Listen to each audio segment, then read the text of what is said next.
नमस्कार, आप देख रहे हैं उत्तराखंड टाइम। मैं हूं आपके साथ प्रेम पंचोली। आज रक्षाबंधन है। सभी बहनों और भाइयों को रक्षाबंधन की बहुत बहुत शुभकामनाएं। इस त्यौहार की इस हिमालय राज्य उत्तराखंड में अलग ही महत्व है, जिसकी जानकारी आप तक पहुंचाने में मुझे बहुत खुशी हो रही है।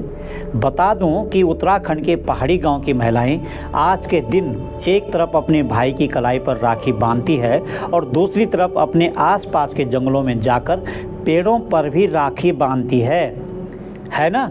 रक्षाबंधन के साथ उत्सव की उत्तराखंड में अलग विशेषता। अब ऐसा कब से हो रहा है, यह सवाल आपके मन में आ ही रहा होगा। तो चलिए बताता हूँ कि इस तरह के भावनात्मक अभियान की शुरुआत कैसे हुई। जी हाँ, उत्तराखंड में पेड़ों पर रक्षा सूत्र बांधने का एक भावनात्मक आंदोलन है।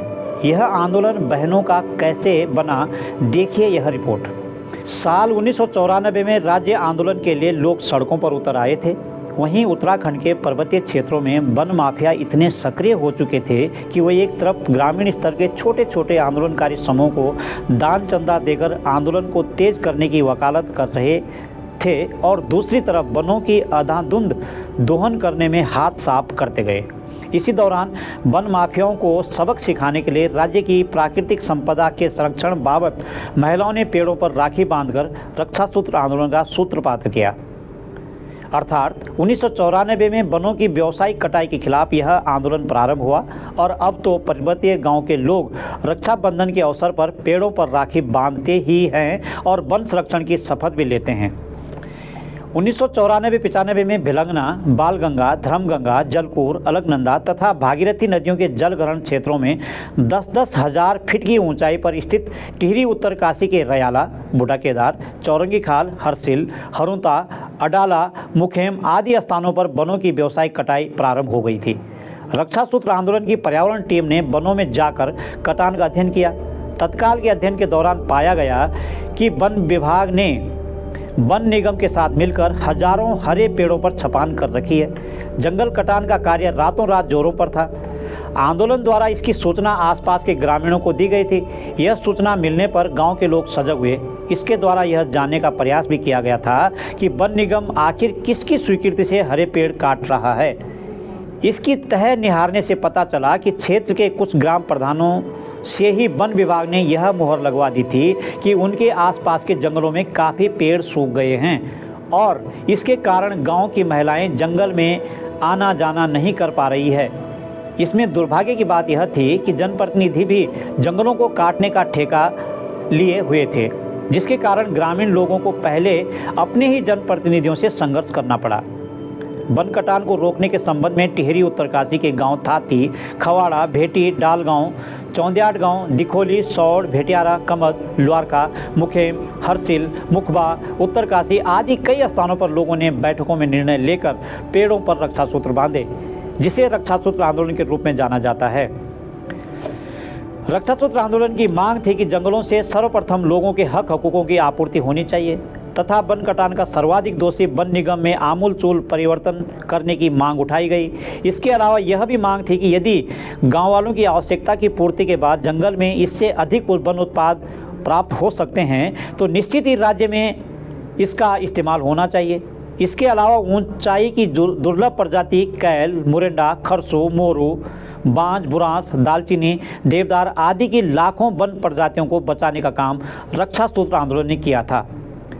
इन ऊंचाइयों की प्रजाति के पेड़ों के कारण वर्षा नियंत्रित रहती है और नीचे घाटियों की ओर पानी के स्रोत निकलकर आते हैं। रक्षा सूत्र आंदोलन के कारण महिलाओं का पेड़ों से भाइयों का जैसा रिश्ता बना है और जिस तरह चिपको आंदोलन की महिला नेत्री गौरा देवी ने जंगलों को अपना मायका कहा है, उसको रक्षा सूत्र आंदोलन ने मूर्त रूप दिया है और प्रभावी रूप से वनों पर जनता के पारंपरिक अधिकारों की रक्षा का बीड़ा उठाया। रक्षा सूत्र आंदोलन के कारण इन वन क्षेत्रों में वन निगम द्वारा किए जा रहे हरे पेड़ों की कटाई को तत्काल सफलतापूर्वक रोक दिया गया। यहां तक कि टिहरी और उत्तरकाशी में तत्काल लगभग 121 वन कर्मियों को इसके लिए दोषी ठहराया गया। किंतु रक्षा सूत्र की मुख्य मांग यह थी कि वन निगम में आमूलचूल परिवर्तन होना चाहिए और वनों पर वनों के नज़दीक रहने वाले लोगों के द्वारा ही संरक्षण, विदोहन तथा नियोजन का कार्य किया जाना चाहिए, जिसके लिए वन विभाग गांव वासियों के मार्गदर्शन के रूप में काम करे। आंदोलन से जुड़े लोगों ने कई बार इस विषय को लेकर सभा, शिविर, सम्मेलन, प्रेस वार्ताएं, वन अध्ययन आदि को माध्यम बनाया। जबकि इन्हीं दिनों हिमालय पर्यावरण शिक्षा संस्थान ने रक्षा सूत्र आंदोलन की भावना को रचनात्मक रूप देने के लिए टिहरी व उत्तरकाशी के लगभग 100 गाँव में ग्राम वन की स्थापना की है। आज के ही दिन ग्राम वन में गांव की महिलाएं हर वर्ष पेड़ों पर राखी बांधती है। 3 दशक पूर्व आरंभ हुए वन बचाने की यह भावनात्मक परंपरा अब तो लोक परंपरा बन चुकी है। यहाँ तक कि स्कूल, कॉलेज, महिला समूह, महिला मंगल दल व युवक मंगल दल इस अभियान के हिस्से स्वस्फूर्त बन रहे हैं। इस आंदोलन की ताकत यह बन गई कि लोग अब अपने अपने ग्राम वन में परंपरागत तरीके से वन संरक्षण का यत्न करते हैं, कि जैसे पेड़ पर रक्षा सूत्र बांधना, गांव की वन आधारित वन चौकीदारी व्यवस्था को पुनर्जीवित करना आदि आदि।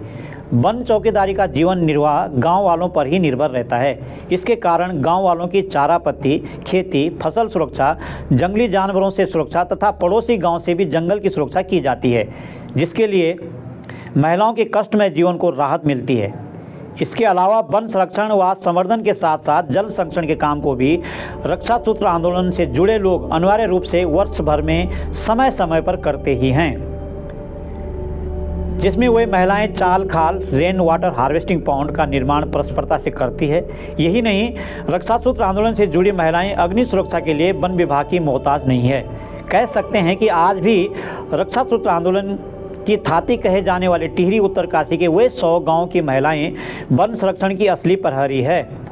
रक्षा सूत्र आंदोलन के प्रणेता सुरेश भाई के साथ मिलकर इस भावनात्मक आंदोलन को श्रीमती मंदोदरी देवी, श्रीमती जेठी देवी, श्रीमती सुशीला पैनोली, श्रीमती सुमति नौटियाल, श्रीमती बसंती देवी, श्रीमती मीना नौटियाल, श्रीमती कुंवरी कलुड़ा, श्रीमती गंगा देवी चौहान, श्रीमती बिमला देवी, श्रीमती उमा देवी और क्षेत्र की तमाम वे महिलाएं जो मुख्य रूप से दिखोली, चौंदियाट गाँव, खवाड़ा, भेटी, बूढ़ा केदार, हरसिल, मुखेम आदि कई गाँव की सैकड़ों महिलाएं आंदोलन की शुरुआत से ही नेतृत्व संभाल रही है।